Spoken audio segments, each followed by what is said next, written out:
So hello everyone, आज का हमारा टॉपिक है वॉर्म इन्फेस्टेशन। वॉर्म इन्फेस्टेशन क्या होता है? ये एक पीडियाट्रिक टॉपिक है। तो क्योंकि बच्चों के पेट में ज़्यादा कीड़े होते हैं, वॉर्म इन्फेस्टेशन का मतलब यही होता है पेट में कीड़े होना। ठीक है, तो आज हम इसके बारे में बात करेंगे।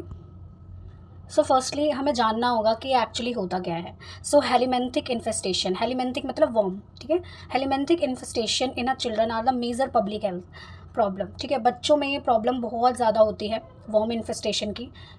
क्यों? क्योंकि अच्छे से ineffective disposal of human excreta, मतलब जो गंदगी है वो बहुत ज़्यादा होती है। बच्चे खेलते हैं और उनको नहीं पता होता है कि ये गंदा है, ये साफ़ है, तो वो उन चीज़ों में बहुत ज़्यादा इन्वॉल्व हो जाते हैं और फिर उनको क्या होता है, जर्म्स पेट में जाते हैं, कीड़े पेट में, पैरासाइटिक पेट में जाते हैं और फिर वो क्या क्रिएट करते हैं, वॉर्म इन्फेस्टेशन।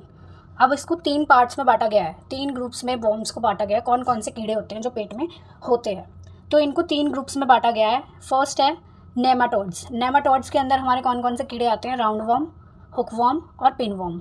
ठीक है, कैस्टोड्स में आते हैं हमारा टेप वॉर्म आता है। और ग्रुप 3 में आते हैं ट्रेमाटोड्स, जो कि फिश वॉर्म्स और फ्लूक्स होते हैं। ओके, सो अब हम पहले बात करेंगे राउंड वॉर्म की। ठीक है, राउंड वॉर्म क्या होता है, उसको कैसे ट्रीट कर सकते हैं, उस अगर वो पेट में होता है तो क्या क्या सिम्टम्स होते हैं, उसके बारे में बात करेंगे। सो राउंड वॉर्म जो है वो कहाँ पर प्रेजेंट, मतलब कहाँ पर जाता है? जो हमारा ल्यूमेन होता है स्मॉल इंटेस्टाइन का। ल्यूमेन का मतलब एक सर्कुलर सा होलो स्पेस। ठीक है, सो उस ल्यूमेन में जाता है स्मॉल इंटेस्टाइन के। और जो अडल्ट राउंड वॉर्म होता है, जो अडल्ट फीमेल राउंड वॉर्म होती है, वो होती है 20 से 40 सेंटीमीटर लंबी, और जो मेल होता है वो 12 to 30 सेंटीमीटर लंबा होता है। उसके अलावा जो राउंड वॉर्म है वो कैसे फैलता है, सबसे पहली बात तो वो कैसे फैलता है? फीको ओरल रूट से। मतलब बच्चा या तो ऐसी जगह पर अपना एक्सक्रीट कर रहा है जहाँ पे बहुत ज़्यादा गंदगी है, और या फिर हाथ नहीं धोता वो, और उसके बाद वो अपने वही गंदे हाथ मुंह में ले लेता है, तो उसकी वजह से भी होता है। उसके अलावा हम पॉल्यूटेड फूड खा रहे हैं या फिर बिना हाथ धोए खाना खा रहे हैं, डर्टी हैंड्स हैं हमारे, तो उसकी वजह से होता है। ठीक है, अब आता है इसके सिम्टम्स क्या हैं। वैसे तो ये एसिम्टोमेटिक होता है, बट इसके अलावा जो बच्चा है वो फील कर सकता है, एब्डोमेन में पेन फील कर सकता है, उसको एब्डोमेन ऐसा लगेगा बस अभी टाइट हो रहा है एकदम से। ठीक है, नोजिया यानी कि उसको उल्टी जैसा मन करेगा, उल्टी आएगी, है ना, और लॉस ऑफ वेट होगा उसका, ग्रोथ फेलियर हो जाएगा। पीका एक ऐसी टर्म है जिसमें बच्चा मिट्टी, चौक ये सब खाता है। बच्चे को स्लीपलेसनेस होगी, इरिटेबिलिटी होगी, फीवर होगा, डायरिया भी हो सकता है।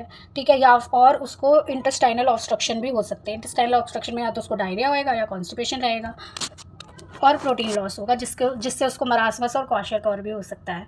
ठीक है, उसके बाद हम इसको कैसे प्रिवेंट कर सकते हैं, मतलब कैसे प्रिवेंट कर सकते हैं इसको? फर्स्ट, हमें सैनिटरी डिस्पोजल अच्छे से करना है। जो भी हम गंदगी फैलाते हैं उसको एक प्रॉपर, उसके लिए एक मैनेजमेंट बनाना है, उसको अच्छे से हमें डिस्पोज करना है। उसके अलावा सेफ़ ड्रिंक वाटर, हमें पानी स्वच्छ पीना है, गुड फूड हाइजीन होनी चाहिए, पर्सनल हाइजीन मेंटेन रखनी है ना, और अपनी हैंड वॉशिंग टेक्निक को इम्प्रूव करना है। WHO ने हैंड वॉशिंग टेक्निक्स दी है, मैं इसका एक शॉर्ट वीडियो बना के डालूंगी, WHO हैंड वॉशिंग टेक्निक्स का। ठीक है, आप उसमें जाके देख सकते हैं। अवॉइड पीका, बच्चे को चौक, मिट्टी, सलेटी ये सब नहीं खाने देना है, इवन आपने भी नहीं खाना है, और हेल्दी खाना खिलाना है बच्चे को। तो यही इसके प्रिवेंटिव मेजर्स हैं। अब आता है हमारा पिन वॉर्म्स और थ्रेड वॉर्म।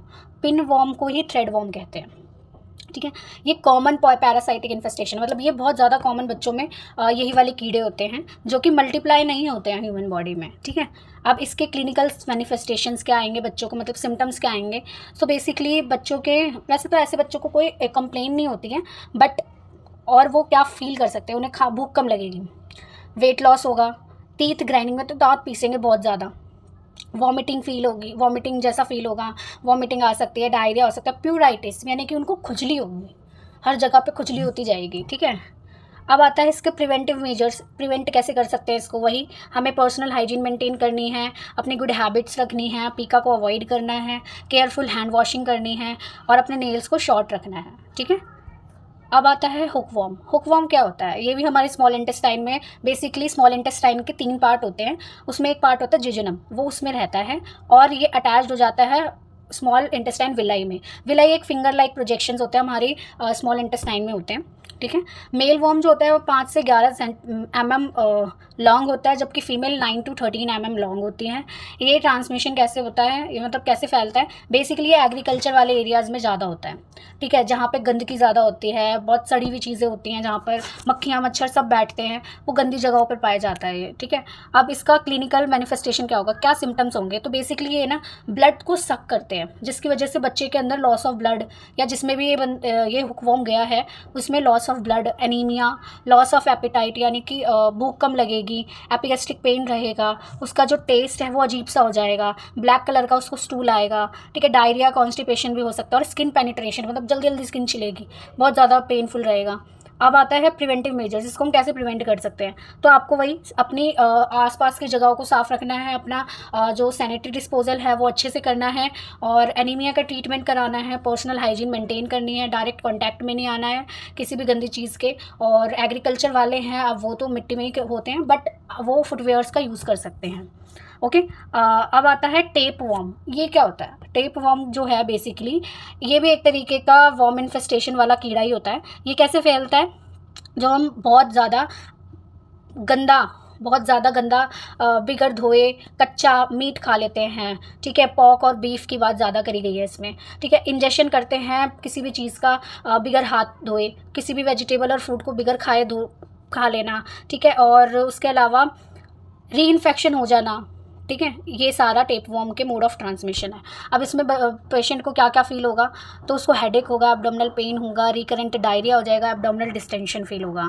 अब इसको हम कैसे प्रिवेंट कर सकते हैं, मीट को अच्छे से इंस्पेक्ट कर ही अगर खाएं, अगर आप खाते हैं तो एडिक्वेट कुकिंग करें, वो कच्चा ना रहे, वेजिटेबल फ्रूट्स जो भी आप खाते हैं हैंड वॉश करके खाएँ, और उस सब्जी को भी धोकर खाएँ।